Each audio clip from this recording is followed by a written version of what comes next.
A Bíblia, ela é realmente incrível, não é, gente? Quantos acham que a Bíblia é incrível? Levanta a mão. Olha, tem uns que não acham ainda. Não, mas é muito incrível. Sabe por quê? Porque eu acredito que ela tem todas as respostas que nós precisamos para toda a nossa vida. Você acredita nisso também? Todas. Sabe, do Gênesis até a cruz e da cruz até a vida eterna com Jesus, a gente encontra a resposta na Bíblia para todas as fases da nossa vida. Isso é muito interessante.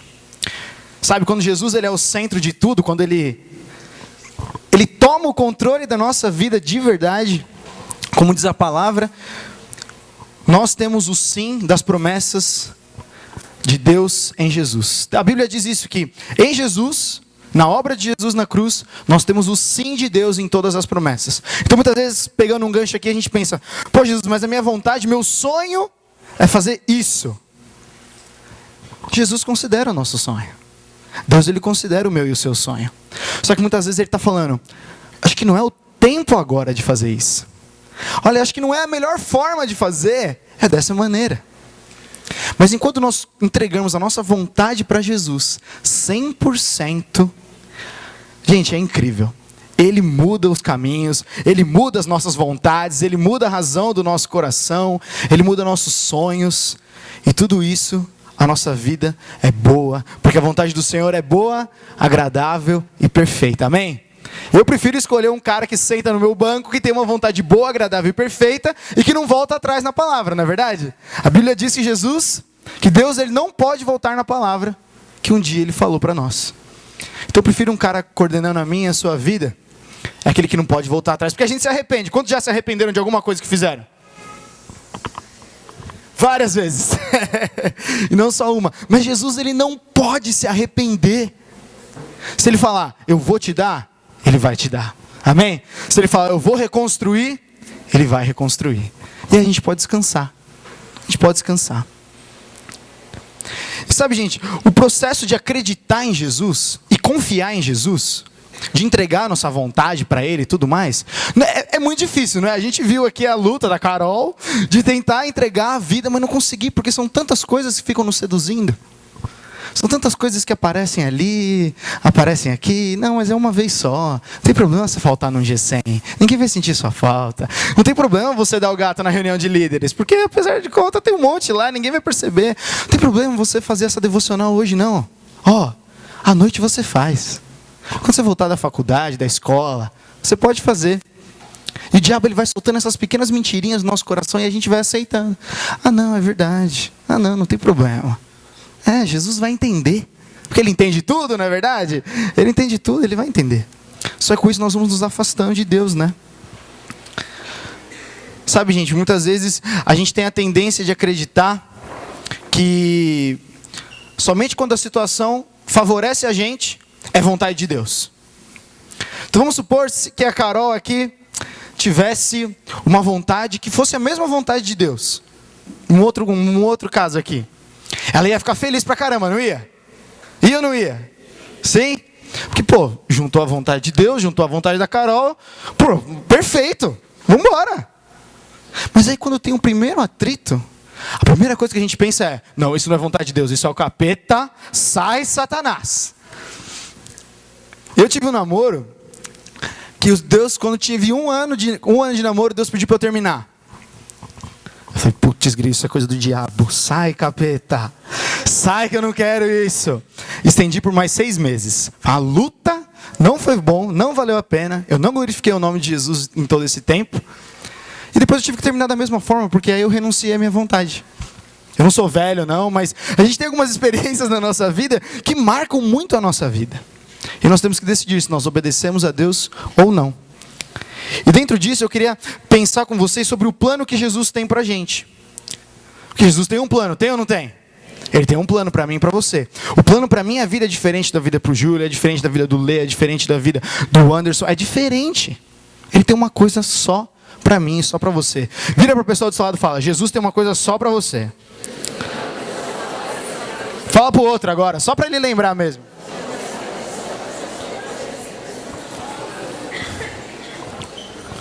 E tudo começa quando a gente acredita de verdade que Jesus tem um plano para a gente. Primeiro nós temos que acreditar. Repete comigo. Primeiro, eu tenho que acreditar. Então eu queria que você abrisse a sua Bíblia em Lucas 15. Lucas, o Novo Testamento, capítulo 15, versículo 11.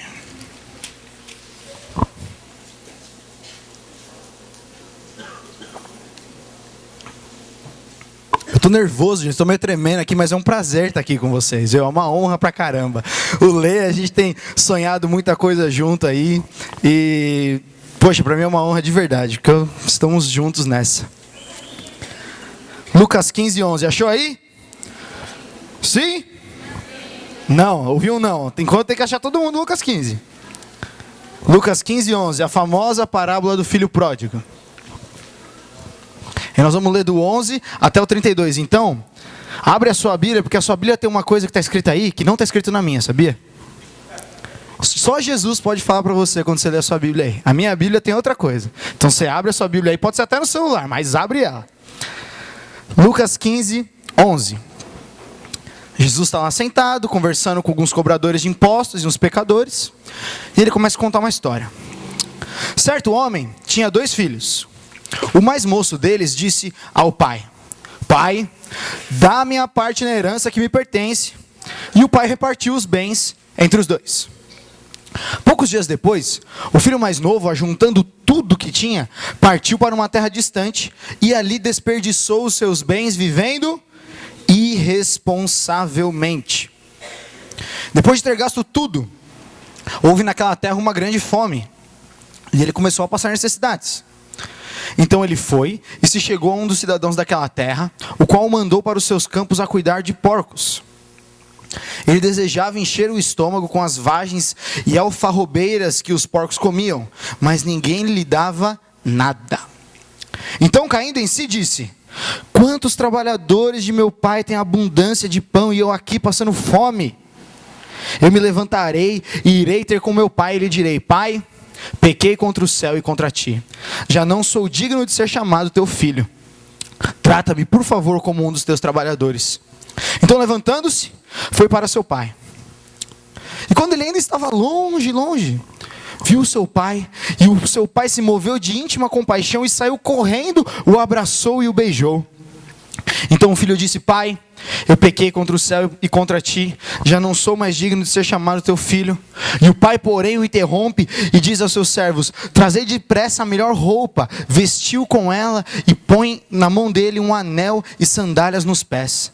Trazei o bezerro gordo e matai-o, comamos e alegremo-nos, pois este meu filho estava morto e reviveu, tinha se perdido e foi achado. E eles começaram então a festejar. E o filho mais velho estava lá no campo. Quando voltou e chegou perto de casa, ouviu uma música e as danças. Versículo 26, chamando um dos criados, perguntou o que era aquilo. Então ele lhe disse: Veio teu irmão e teu pai matou o bezerro gordo, porque o recebeu são e salvo. Mas ele se indignou e não queria entrar. Então, saindo o pai, insistiu com ele. E ele, porém, respondeu ao seu pai: Olha, eu sirvo-te há tantos anos sem nunca desobedecer as tuas ordens. E nunca me deste um cabrito para alegrar-me com os meus amigos. Vindo, porém, este teu filho que desperdiçou os teus bens com prostitutas, tu mandaste matar para ele o bezerro gordo. E respondeu-lhe o pai: Filho, tu sempre estás comigo, e todas as minhas coisas são suas. Era, porém, justo nós nos alegrarmos e festejarmos, porque este teu irmão estava morto e reviveu, estava perdido e foi achado. Amém? Senhor, fala conosco, Pai, através da sua palavra, como já tem falado hoje, Pai, desde o louvor, Pai, desde essa esquete, Senhor Jesus. Obrigado, Pai, porque o Senhor cuida de cada detalhe, Pai. Nós sabemos que o Teu Espírito Santo já está aqui, Senhor Jesus. Abre, Pai, os nossos ouvidos e os nossos olhos, Pai, para enxergarmos, Pai, e ouvirmos aquilo que o Senhor tem para nós nessa noite. Em nome de Jesus. Amém? Essa história é uma das mais conhecidas da Bíblia, não é verdade? É o filho que pega suas coisas, sai fora, fala: pai, não quero saber de você, quero viver minha vida. Como a primeira menininha aqui, foi morar no apartamento e tudo mais. Só que o que acontece é que, na vida desse jovem, como na minha e na sua vida, muitas vezes não sai de acordo com o nosso planejado. A gente planeja algumas coisas, aí simplesmente chega uma hora que, eu não tinha pensado nisso antes. Eu não tinha pensado que isso poderia acontecer. E o filho pródigo, no meio dessa história, ele se arrepende. E chegou a tão grande o ponto do arrependimento, que ele ficou com fome. Ele não tinha mais para onde correr. Ele pensa em comer a comida dos porcos. É tipo, essa figura na Bíblia mostra literalmente o ponto de desespero que ele estava de querer simplesmente comer a comida dos porcos. E sabe, a verdade, nesse texto a gente sabe de uma verdade absoluta que existe na Bíblia. É que Deus sempre nos aceita de volta por meio de Jesus. Amém? Sempre nos aceita de volta. Ele sempre está de braços abertos esperando a gente. Mas uma coisa que eu queria pensar com vocês aqui é que às vezes a gente luta contra essa vontade. Isso é uma verdade, certo? Tudo que está na Bíblia é verdade. Sim ou não? Sim. Então quer dizer que Deus ele sempre nos aceita de braços abertos, certo? Certo. Mas muitas vezes nós lutamos contra isso. É muito bom para ser verdade. A gente não quer acreditar que isso é verdade. E a gente fica tentando fazer coisas para agradar a Deus. Nós nos esforçamos, gastamos a nossa vida para simplesmente tentar agradar a Deus. Mas sabe, gente, não é pelo nosso mérito que a gente pode alcançar os braços abertos de Jesus de volta. Porque ele já está de braços abertos. Ele morreu, eu acho que figurativamente, eu imagino que Deus ele era o designer perfeito. Nada nele, ele era todo certinho. Eu acho que até Jesus morrer na cruz, essa figura dele estar com os braços abertos, já era uma figura que a gente ia guardar para o resto das nossas vidas. De que ele sempre está lá, os braços abertos para nos receber. E sabe, a gente nunca vai alcançar isso talvez por causa do nosso mérito. E aí talvez você pode estar pensando, mas isso não é para mim, eu estou bem com Deus, minha vida está legal, Gustavo. Então isso não se encaixa muito, eu não sou o filho pródigo hoje, eu já fui um dia, mas hoje eu não sou o filho pródigo. Mas sabe, o filho pródigo ele nos ensina uma lição que é a maior do que simplesmente aquela de nós voltarmos para Deus quando nós pecamos um dia e erramos. Porque eu já fui um filho pródigo. Eu já fiz umas cagadas na minha vida, já escorreguei, já tomei decisões burras. E eu tive que falar, eu não tenho mais para onde ir, eu vou voltar para Jesus. E Jesus sempre está lá. Com a nossa família, com os nossos amigos, com os nossos discipuladores, com os nossos líderes de G100, com as nossas irmãs e irmãos. Eles sempre estão lá. Eles sempre estão lá esperando a gente. Porque eles são a forma de Jesus nos amar. E sabe, agora eu queria pensar com vocês uma coisa que... Eu estava lendo um livro e eu achei bem interessante. Imagina que você agora é um grande amigo do Cristiano Ronaldo. Quantos conhecem o Cristiano Ronaldo? Alguém já ouviu falar dele? As mulheres que não conhecem são amigas da esposa dele, vamos assim pensar? Porque aí você entende. O Cristiano Ronaldo é um jogador de futebol, famoso pra caramba. Ele joga bem, não é um dos meus favoritos. Mas ele é um bom cara, certo? Joga lá no Real Madrid e tudo. Então você conhece ele tem dinheiro, ele tem uma vida boa, você é amigão dele, todo sábado você está lá na casa dele, e depois você vai pro MAG, mas você está sempre lá na casa dele, comendo com ele, esperando. E aí um dia ele fala assim, chama uns amigos seus aí para jogar uma bola aqui comigo aqui em casa. Aí você fala, beleza, vou ligar pros caras, né, pra estar comigo lá, pra jogar bola. Quem não vai querer jogar bola com o Cristiano Ronaldo, né? O cara é bom pra caramba. E aí você liga para uma galera, aí essa galera que recebe essa informação, o convite, vai na loja, compra meião novo, chuteira nova, camisa nova, passa até gel no cabelo para jogar bola, porque para mim é engraçado passar gel no cabelo para jogar bola. E aí o cara chega lá, todo mundo, não, o Cristiano Ronaldo ele tem que ver que eu sou bom. Porque, eu nunca mais vou ter uma chance de jogar bola com o Cristiano Ronaldo. Eu tenho que mostrar para ele que eu sou bom pra caramba. Eu tenho que mostrar para ele que eu sou bom. Então aí a gente vai e faz tudo para agradar o cara. E aí todo mundo fica muito empolgado. E, nossa, que legal, eu vou ter essa oportunidade dele me ver. E você é amigo do Cristiano Ronaldo, você já conhece ele, né? Você já fala, ninguém vai jogar mais bola que ele aqui, né? Que eu chamei, né? Ninguém vai ser melhor que ele. E não é interessante esse negócio de que esses amigos que a gente chama, ou muitas vezes nós mesmos, nós queremos fazer de tudo para chamar a atenção dele. Vocês estão acompanhando o raciocínio, sim ou não? Então agora, já que ele está lá, ele é um dos melhores do mundo, está lá, não sei o que, tem dinheiro, vai que ele me dá uma ofertinha. E aí o que eu quero saber é que, eu tenho que chamar a atenção dele. Eu tenho que chamar a atenção dele. Eu tenho que chamar a atenção dele. E a questão é, nada do que a gente possa fazer naquela pelada de futebol vai fazer com que nós sejamos melhor que ele. Não é verdade? Nós estamos comparando um dia que a gente vai jogar uma bola contra títulos e títulos e títulos e uma carreira inteira que ele tem. Então a gente pensa, não, peraí, se eu fizer um gol de bicicleta, chupando, tomando uma coca no canudinho, ele vai ver que eu sou bom e vou chamar a atenção dele.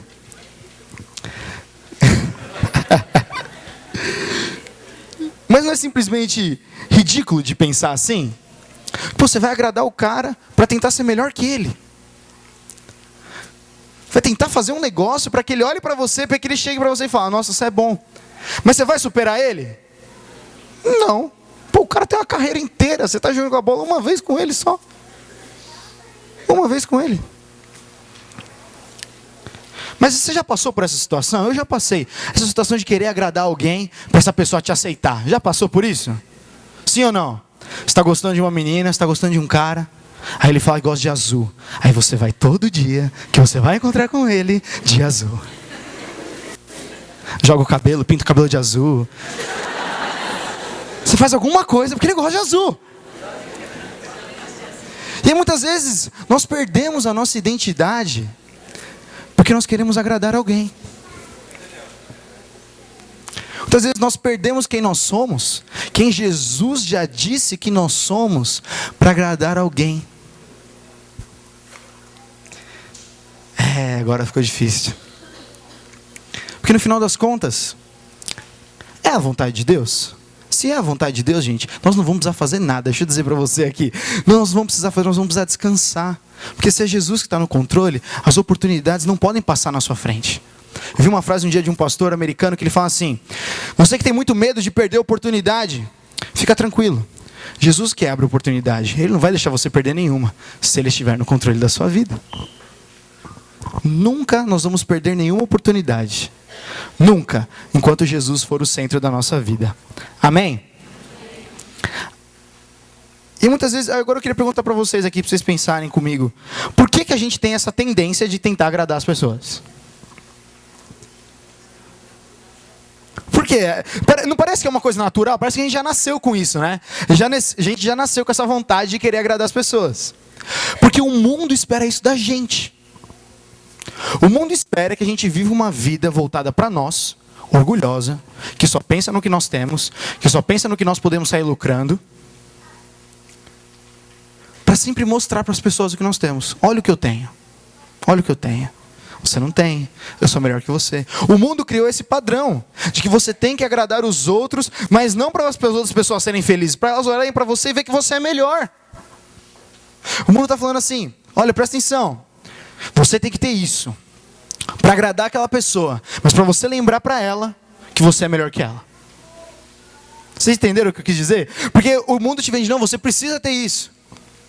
Você precisa ter isso. Aí você compra o que você precisa ter. Mas na verdade, a gente muitas vezes compra com a motivação errada. A gente agrada a pessoa com a motivação errada, somente para ser notado. E aí a gente esquece daquilo que Jesus tem para nós. Você fala, o que o Cristiano Ronaldo tem a ver com o filho pródigo? Não é verdade? O que isso tem a ver? Uma coisa com a outra. Eu não sei se o filho pródigo jogava bola com o Pelé da época, eu não sei o que eles faziam juntos, sabe? Mas a questão é que o filho pródigo pensou que quando ele voltasse, ele teria que fazer algo para impressionar o seu pai. Ele voltou e falou, não, eu tenho que me rebaixar, eu tenho que me humilhar, eu tenho que falar que eu não sou um nada mesmo, para o meu pai me aceitar de volta. E ele estava com o discurso ensaiado. Você vê, a Bíblia até fala do discurso dele, né? Pai, pequei contra o céu e contra ti, eu não sou digno, me deixa aceitar como seus escravos. A Bíblia descreve o pensamento dele. Ele já chegou com a cartilha pronta. Ele falou, vou chegar, não vou pedir perdão e vou aceitar qualquer coisa que meu pai me der. E ele achava que isso podia impressionar o pai dele. Bate o arrependimento no coração dele, mas ele já viu com o discurso pronto. Ele não quer nem ouvir o que o pai dele tem para falar. Mas você viu que interessante que no versículo diz que o pai dele está esperando ele na porta. O pai dele todo dia ficava na porta, imagino eu, na cerca assim, ficava parado esperando o filho voltar. Não voltou hoje, mas amanhã ele vai voltar. Eu tenho certeza que ele vai voltar. Não, amanhã ele vai voltar. Eu tenho certeza que ele vai voltar. O pai estava esperando. O pai não estava esperando o filho voltar, rico, com 1 milhão de coisas, dançando. Ele estava esperando o filho voltar. A gente vê que o pai, ele tem a ânsia de esperar o filho voltar. Simplesmente isso. Sabe, às vezes a nossa vida cristã, ela está focada em no fazer algo para Jesus. E a gente esquece que Jesus já fez tudo para nós na cruz. Nossa, não, eu tenho que fazer isso, eu tenho que fazer aquilo, eu tenho que me esforçar. Gente, é bom se esforçar, vale a pena pagar o preço, mas não quando isso é a primeira coisa nas nossas vidas. Primeira coisa, qual é o primeiro mandamento? Ama o teu próximo. Ama. Faz alguma coisa para o teu próximo? É ou não é? Não. Ama o teu próximo como a ti mesmo. Ama o teu próximo. E o mundo diz totalmente ao contrário. Faça coisas. Você só é alguém se você der alguma coisa. Você precisa ser útil. Quantos gostam de ser útil para alguma coisa? Não é legal ser útil? Eu gosto quando alguém chega e fala: Gustavo, eu preciso da sua ajuda. É legal, você se sente importante, você quer fazer parte com alguém, não é verdade? E isso é muito bom, se sentir útil. Mas só que o mundo, ele inverte a questão do ser útil para a gente. O mundo, ele chega para a gente e ele fala que nós somos úteis quando nós fazemos coisas. Se você fizer isso, você é útil. Se você fizer aquilo, você é útil. Se você fizer aquilo, não deixar de fazer aquilo, então você é útil. Então o mundo está o tempo inteiro tentando definir quem nós somos. O mundo, para o filho pródigo, deve ter falado: pega a tua grana, sai fora, que aí você vai ser útil, a galera vai gostar de você. Você vai sair, você vai gastar seu dinheiro com várias coisas legais, várias coisas boas. E caramba, você vai ser aceito por todo mundo. Faça isso, que você não vai se arrepender. E sabe, Jesus, ele pede o oposto. Jesus não pede, façam coisas. Ele fala: ame pessoas. Não precisa fazer coisa. Fazer um resultado é uma forma de amar. Servir é uma forma de amar. Então, sabe, gente, quando nós amamos, nós somos úteis. Quando nós renunciamos, nós somos úteis. Quando a gente cuida, nós somos úteis. Quando a gente se importa com uma pessoa que está sozinha, a gente é útil no reino de Deus. Quando a gente chora, a gente é útil. Quando a gente ora, nós somos úteis. Quando a gente sorri para uma pessoa que está triste, nós somos úteis. Quando a gente lidera, a gente é útil. Quando a gente serve, a gente é útil. Todas as vezes, pensa nisso, se você é cristão de verdade, não importa tanto o que você faz, importa o quanto que você ama. Nosso pastor Carlos Alberto, ele é a pessoa que mais ama nessa terra. Ele é um homem que, assim, ele não mede esforços para fazer alguma coisa por mim e por você. Ele nunca mediria nenhum esforço para fazer algo que possa ajudar a minha vida e a sua vida. Ele não mediria esforços.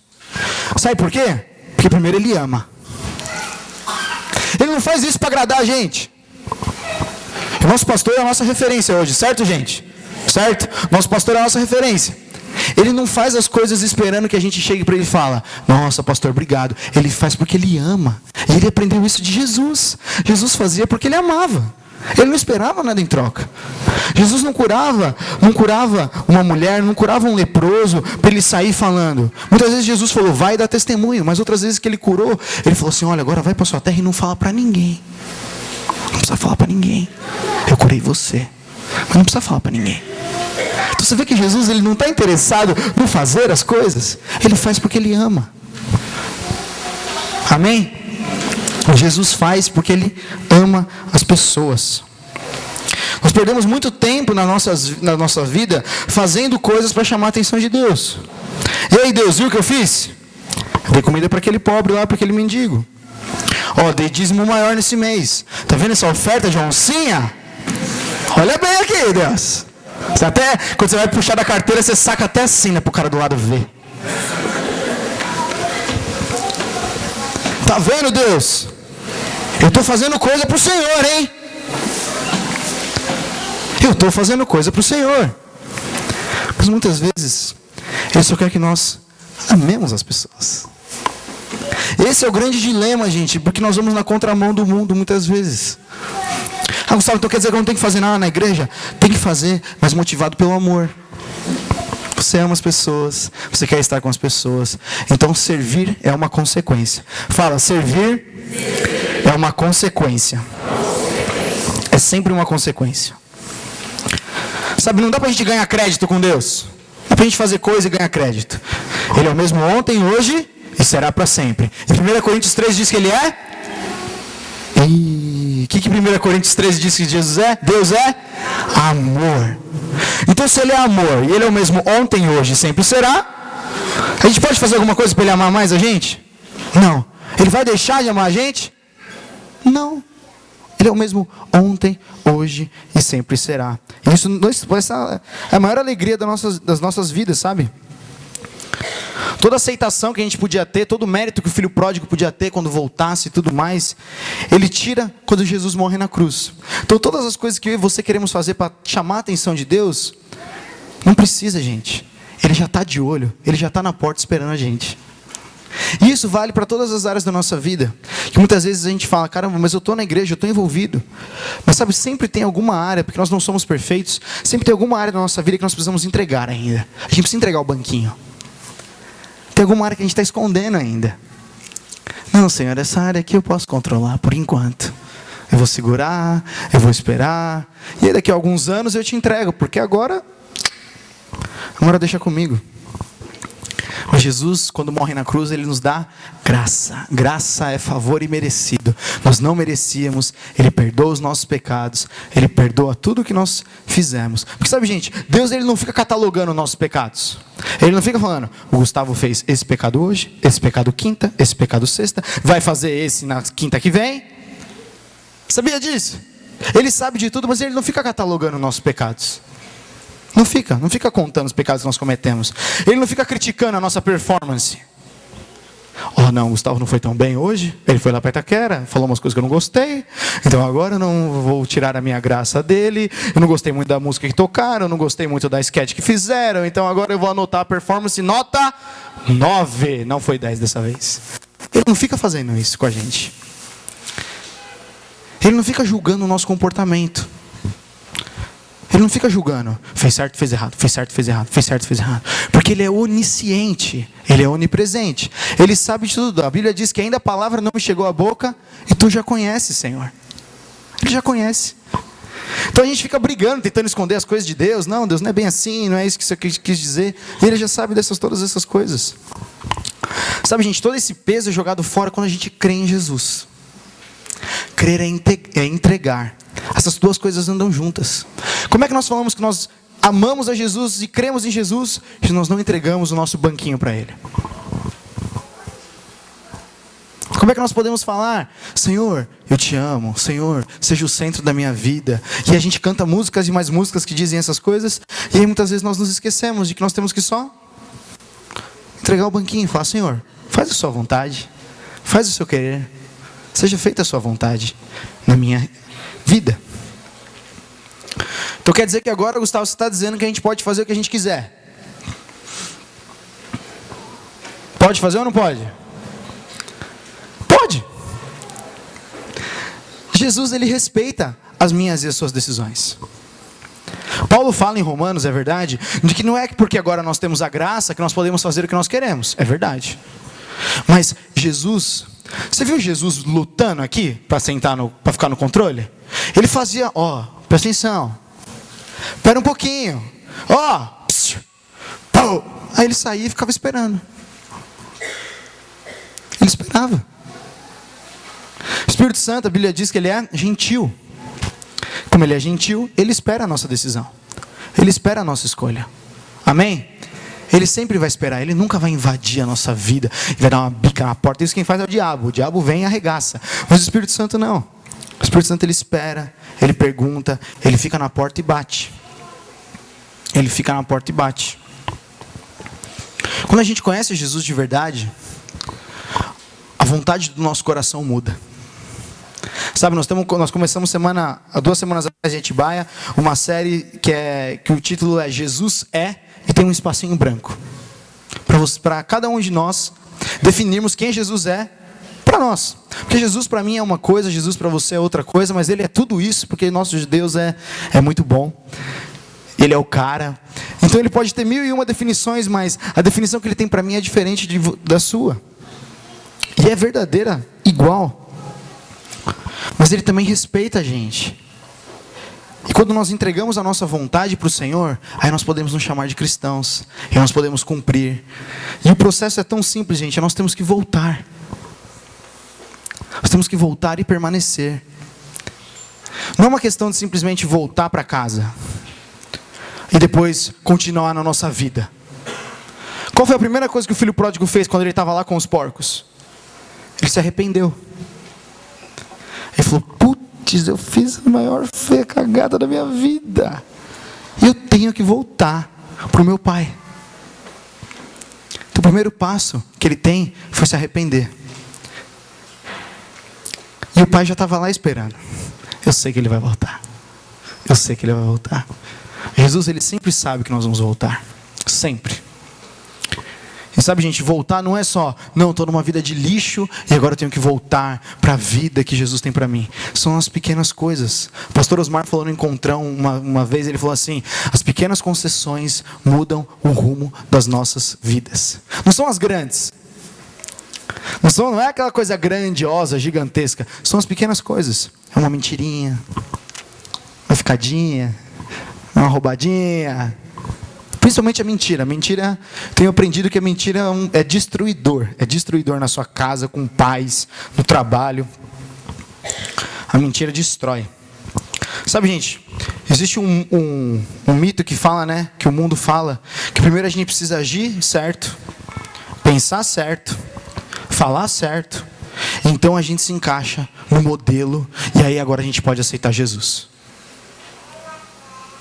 A gente pensa que para a gente chegar para Jesus e voltar para casa, a gente tem que estar tudo perfeitinho. Não sei se você já esteve longe da igreja, ou se você já esteve longe de Jesus. Eu nunca saí da igreja. Eu estava lá batendo cartão todo domingo, mas muitas vezes eu estava batendo cartão, literalmente. Eu não queria estar lá. E muitas vezes quando eu precisava me aproximar de novo de Jesus, eu pensava: não, eu preciso arrumar minha vida primeiro. Eu não posso continuar assim. Mas o Senhor, diz a palavra, que Ele veio para os doentes. Ele veio para os que não estão perfeitos. Quando Ele estiver perfeito, gente, vem uma luz, arrebata a gente sobe para o céu, beleza? É isso que acontece se a gente um dia estiver perfeito. Mas nós nunca estaremos perfeitos, glória a Deus. Porque a misericórdia do Senhor se renova. E a obra dele que Ele começou, Ele vai aperfeiçoar até a volta de Cristo Jesus, amém?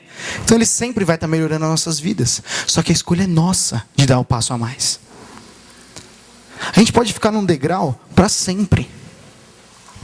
Eu e você podemos ficar num degrau na nossa vida cristã para sempre.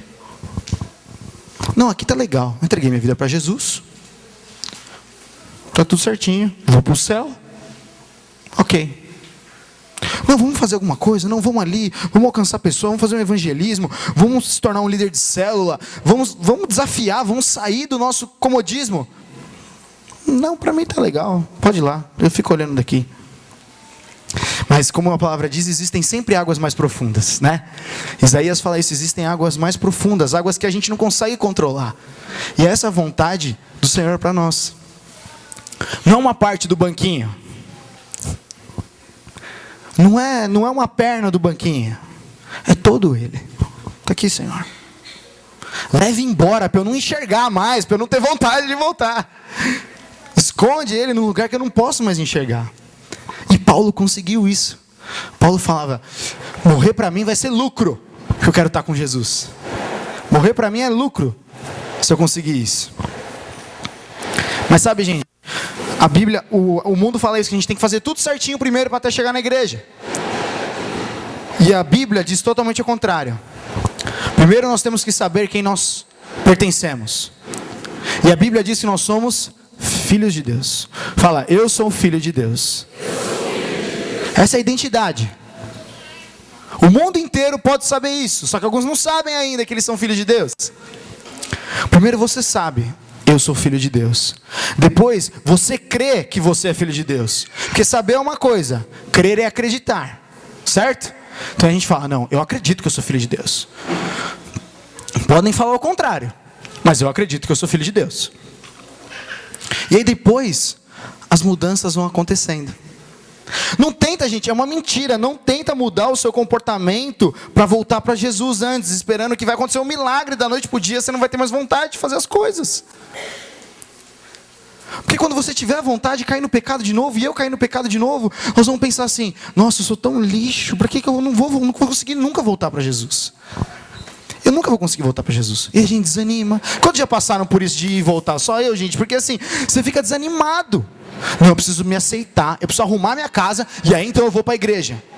E aí então eu volto para a igreja. Primeiro eu arrumo a minha casa. Não! Primeiro nós voltamos para o nosso Pai. Gente, o que acontece mesmo quando o filho pródigo volta para casa? Volta lá para Lucas 15. Lucas 15, 22. Ele volta para casa, ele começa a fazer o discurso, o pai interrompe ele no meio do discurso e fala, traz a melhor roupa para ele, traz um anel para ele e traz sandália para ele. Porque meu filho estava perdido e voltou. Quando a gente volta, a gente não perde a nossa condição de filho. O diabo vai falar para a gente, não, você vai voltar, senão você vai demorar para voltar de novo. Você vai demorar para conseguir voltar para o ministério. Você vai demorar para conseguir ser restaurado, porque essas coisas demoram, faz parte da vida. Mentira! Mentira! Quando nós voltamos e nós nos arrependemos, Jesus restaura na hora. É bom isso, né? Vocês estão meio assim, não é? Não sei se é verdade, não sei o quê. É verdade ou não é? Sim? Ixi. Jesus restaura na hora. Essa é a melhor notícia que nós poderíamos receber. Sabe, gente, me perdoem, eu não estou querendo julgar, não estou querendo definir, estou falando da palavra, e a palavra é clara. Quando o filho volta, ele pisa na casa, o Senhor fala, você é meu filho, você continua sendo meu filho, você nunca deixou de ser meu filho. E é isso que Jesus faz com a gente. Muitas vezes nós estamos desempenhando posição de liderança dentro da igreja. Muitas vezes nós estamos em local na música, muitas vezes, ou até falando, líder de GCM, auxiliar, as pessoas têm uma expectativa sobre nós, e nós não podemos vir num apelo na frente, nós não podemos voltar atrás num erro que nós cometemos, porque nós queremos manter a nossa imagem. Eu não posso voltar atrás. E isso é uma atitude de filho pródigo, é querer pegar a sua herança e sair fora. Porque eu ouvi um dia do Nando, o Nando ele falou assim, Deus ele não tira dons, Deus ele deu dons para mim, para você, e ele nunca vai tirar. Só que quando a gente vai se enchendo desses dons, a tendência é a gente se afastar e falar, não, a gente não precisa mais de Deus, a gente não precisa mais de Deus. Eu preciso de Deus quando eu for falar. Um dia se o Leandro me chamar para falar no púlpito de Itaquera, eu vou orar, jejuar, nossa, vai ser uma coisa de louco. Mas enquanto ele não me chamar, eu vou continuar tocando aqui as coisas tranquilamente. Porque eu não preciso disso. É só para quem está lá. A decisão é nossa, de mantermos a nossa vida espiritual como estamos, ou de ir mais profundo. Amém? É a nossa decisão. É minha decisão pessoal. É sua decisão pessoal. E Jesus, muitas vezes, ele só está falando, volta. Entrega para mim essa parte que está faltando, porque eu posso fazer muito mais. A Bíblia nos fala que pelos frutos os conhecereis, não é verdade? Todo mundo conhece esse versículo. Só que o fruto ele só vem depois de um ramo estar conectado num tronco. Dá para o fruto vir só no ramo, sozinho? Dá ou não dá? Não dá.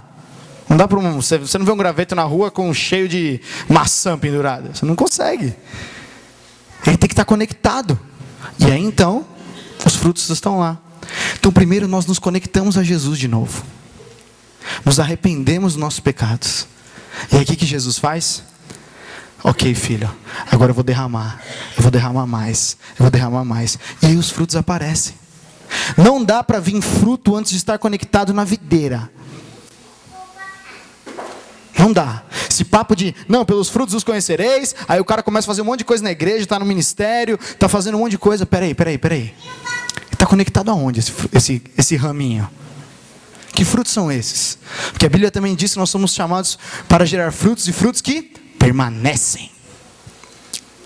Fruto que permanece, que ele não vai se apodrecer facinho. Ele vai permanecer, ele vai durar. O fruto não apodrece. O mundo fala que nós temos que ser aceitos pelo nosso comportamento. E é exatamente isso que o filho pródigo pensava. Eu vou fazer tudo certinho e meu pai vai me aceitar de volta. Eu vou fazer tudo certinho e meu pai vai me aceitar de volta. E para encerrar, eu queria que vocês abrissem comigo lá em Efésios. Lá em Efésios, no capítulo 2.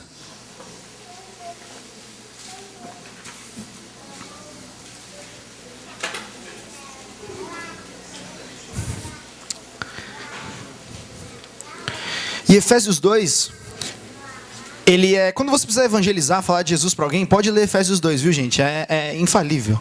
É infalível. Efésios 2,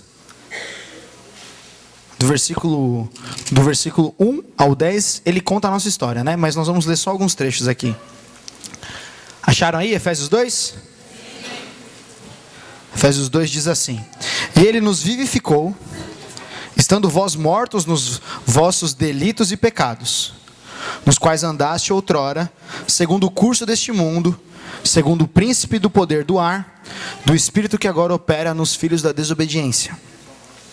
Entre eles, todos nós também antes andávamos nos desejos da nossa carne, fazendo a vontade da carne e dos pensamentos. E éramos por natureza filhos da ira, como também os demais. E esse trecho, ele relata a nossa condição anterior. Ele relata o que eu e você éramos. Ou muitas vezes, gente, até o que nós estamos hoje. Muitas vezes a nossa condição hoje. Porque sabe, a desobediência é um fruto da ira. Muitas vezes a gente pensa que a desobediência não é um pecado tão grave. Mas a desobediência a um líder, a um pai, a uma autoridade, é muito mais sério do que muitas vezes um pecado sexual, você sabia? Porque a gente pensa que tem pecadinho, pecadão. Não tem essa de pecadinho, pecadão, não. É uma coisa só. Existe o pecado, e o pecado causa separação entre o homem e Deus. Ponto final. Essa é a definição. Sabe, a gente fica inventando muito a Bíblia, a gente fica interpretando, fazendo 1001 coisas. A Bíblia é clara. Ela é clara. O pecado causou divisão entre nós e Deus. Ponto. Ele causa essa divisão. Ele causa essa divisão. E a Bíblia está relatando nesse texto de Efésios 2 que nós éramos assim. Eu tenho que confessar, gente, muitas vezes eu ainda sou assim. Não é porque estou falando aqui, eu estou tendo essa oportunidade de conversar com vocês, que muitas vezes eu não desobedeço e tenho uma vontade insaciável de desobedecer. De pegar minhas coisas e tomar o controle da minha vida e falar: Senhor, está demorando muito para fazer alguma coisa. Deixa eu resolver. Deixa eu resolver, por favor, deixa eu resolver. A gente até ora para a gente resolver. Senhor, me ajuda a resolver, me ajuda a resolver, me ajuda a resolver. E a gente não ora: Senhor, resolve para mim. Eu não estou conseguindo mais tomar controle dessa decisão. Eu não consigo mais fazer uma escolha dessa. Minha carne ainda quer, Senhor. Mas eu aqui na minha mente, eu não quero mais fazer isso. E mais legal é que no versículo 4 de Efésios, quando a gente parou, capítulo 2, versículo 4 diz assim: depois de definir quem nós éramos, ele fala: Deus, porém, que é riquíssimo em misericórdia, pelo seu muito amor com que nos amou, estando nós ainda mortos em nossos pecados e delitos, nos vivificou com Cristo e nos ressuscitou com Ele, fazendo-nos assentar nas regiões celestiais em Cristo Jesus, para mostrar nos séculos vindouros as abundantes riquezas da sua graça pela sua benignidade para conosco em Cristo Jesus. Pois é pela graça que sois salvos, por meio da fé. Isso não vem de vós, é dom de Deus, não das obras, para que ninguém se glorie, pois somos feitura sua, criados em Cristo Jesus para as boas obras, as quais Deus já preparou para que andássemos nelas. Essa é a nossa condição agora. Não é mais de filhos da ira. Mentira. O diabo quer nos condenar e falar: vocês não podem, vocês não são. Sim, diabo, ouça aqui, ele vai ouvir essa noite. Nós somos filhos de Deus, com um propósito, um chamado de ir e fazer discípulos de todas as nações, batizando-os em nome do Pai, do Filho e do Espírito Santo, sendo uma igreja família que vive o amor de Cristo, que alcança o próximo e que forma discípulos. É isso. Nós sabemos quem nós somos. Eu queria que você ficasse em pé agora.